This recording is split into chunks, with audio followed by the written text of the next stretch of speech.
to air raid sirens that we only have to hear and not feel. Amen. Yeah.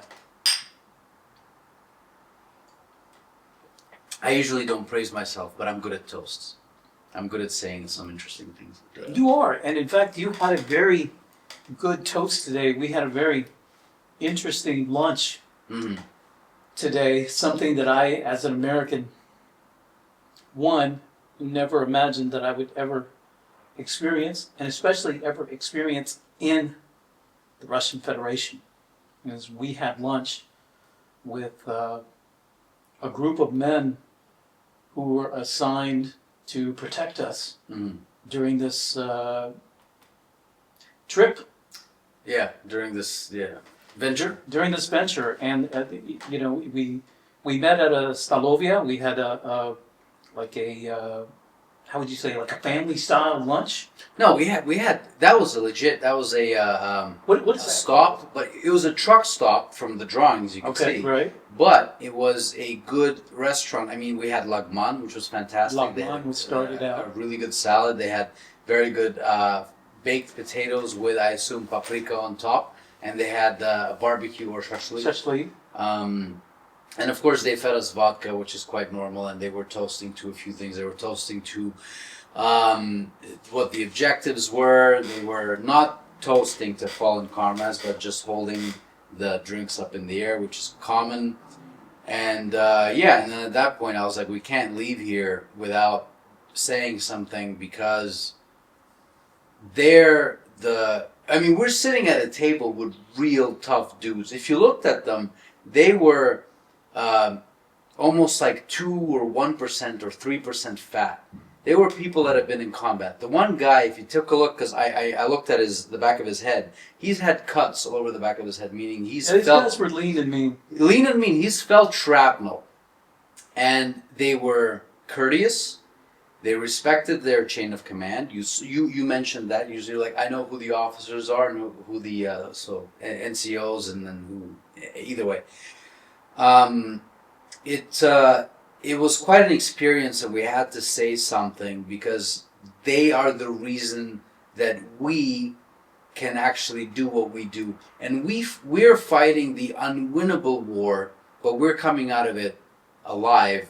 They're fighting the winnable war, but they're the ones sacrificing their life. They pay the price. They pay the price. And that is something you can't even put a price on, because it's somebody's life. Agreed. So it was a surreal experience, especially when they pulled out all their gear and they geared up, because we were going closer to where we needed to be.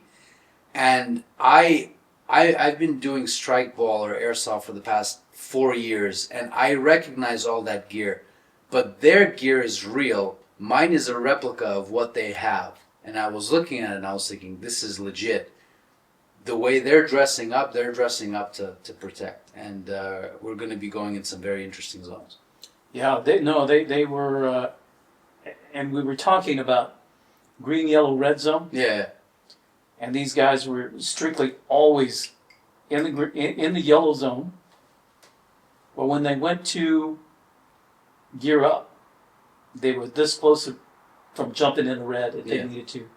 And I have nothing but ultimate respect for anyone who has taken on the responsibility to protect others. And these men have taken the responsibility to protect their motherland, to protect their families, and to protect you and me and our families. And I consider myself, I'm a foreigner in Russia. I am a guest in this country.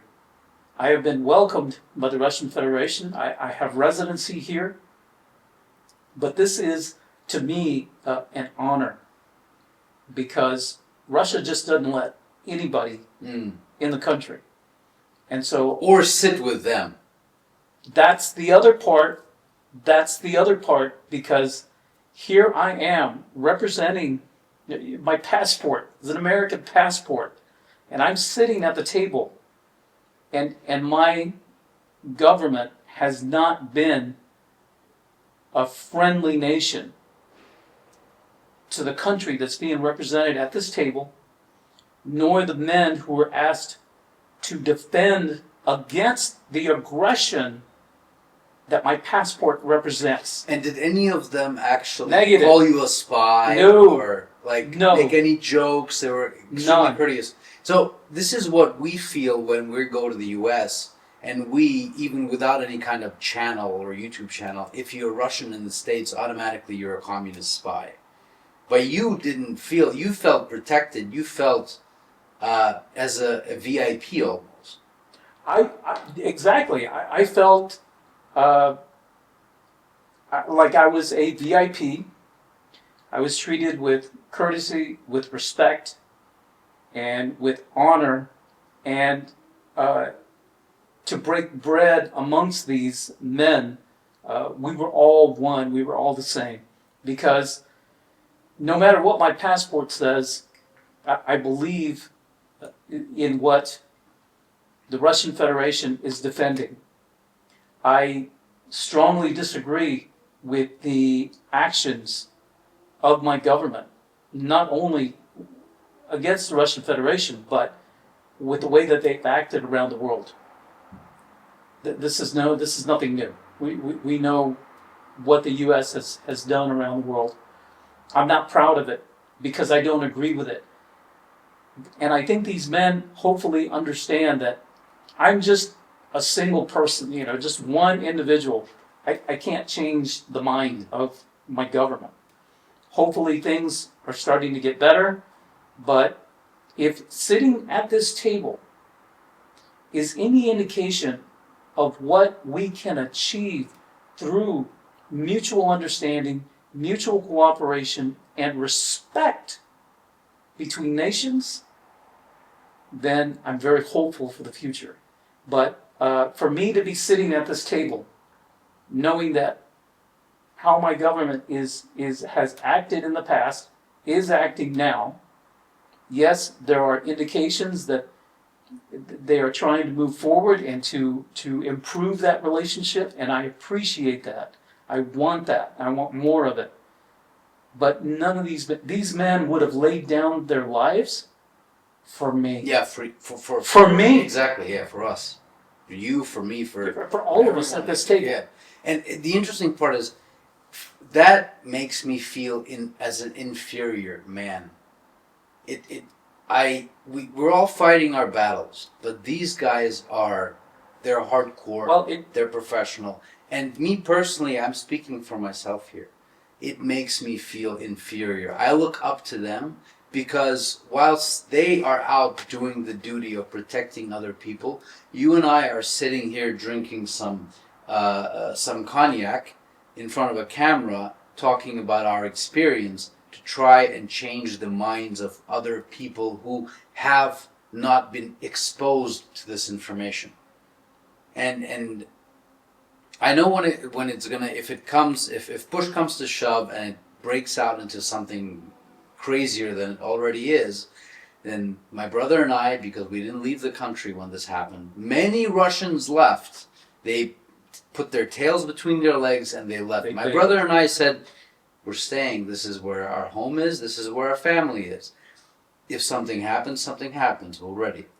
But at this point, I'm hoping that it doesn't get to that.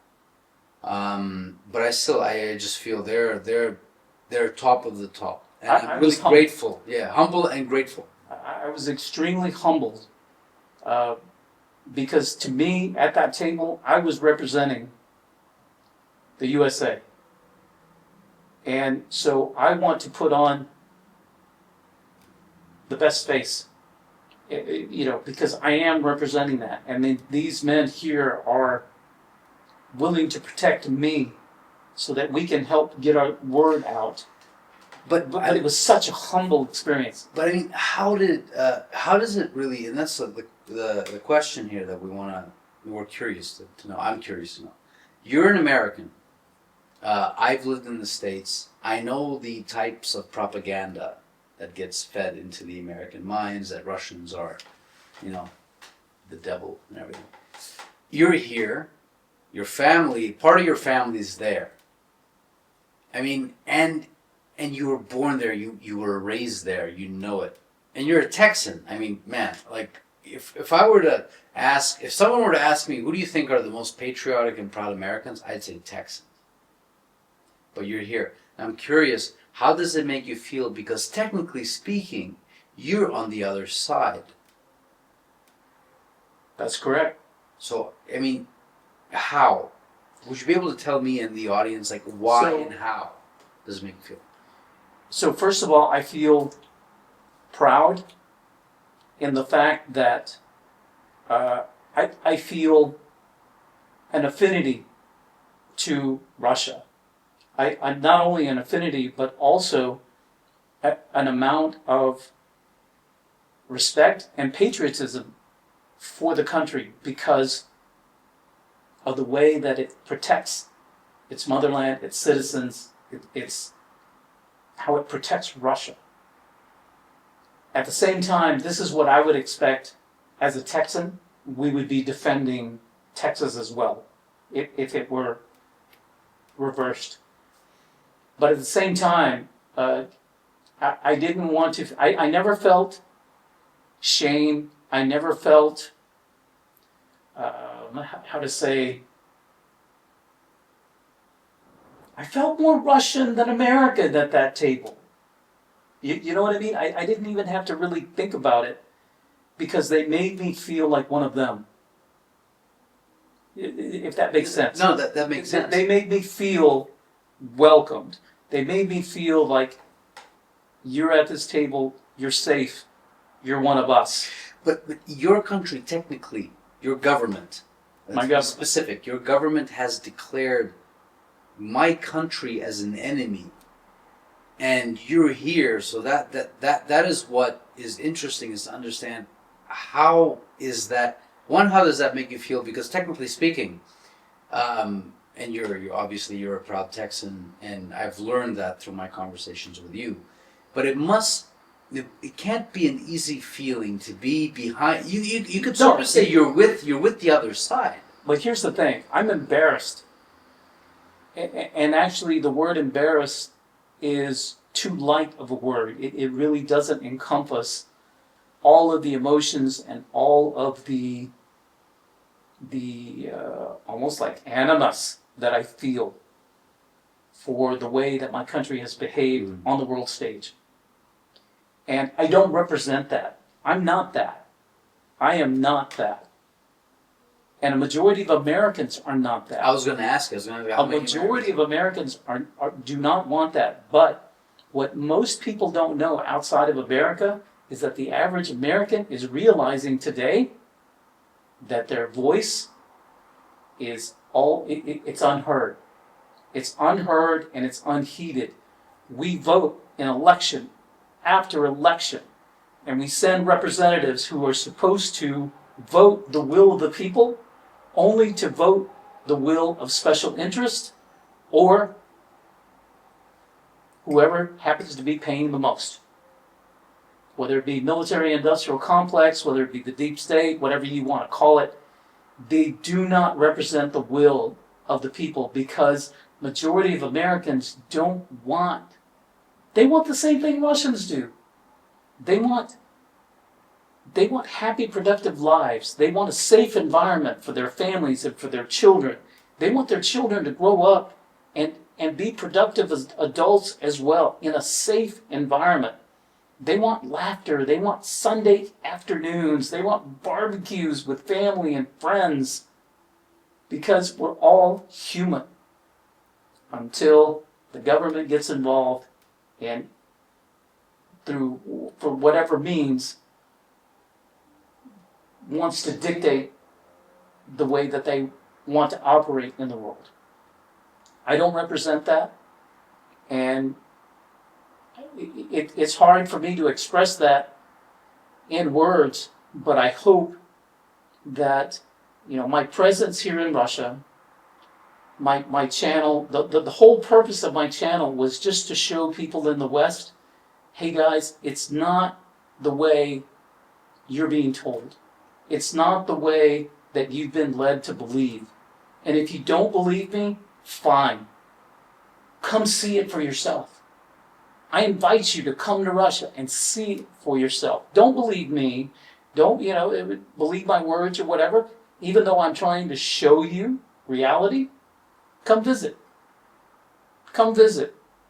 Actually, this would be a good point to end our little interesting in between videos video, because this is definitely going to be something apart from the actual video that we're doing. I believe so. But definitely, contact Eddie, and he'll show you around Moscow, and you can have your own opinion after you've been here and you've seen it. Because I've had friends who've come from my alma mater, which is actually a university in the States, and I didn't know they were here. And they were here in 2018 for the World Cup. And then afterwards, I saw their pictures on Facebook, and they were like, "Yeah, we had no idea Moscow and Russia is like that. We had no clue. There's an entire civilization here that's worth exploring and worth seeing." But I think we should probably end the video here because there's people waiting for us. Yeah, there we go. I have to get in here less.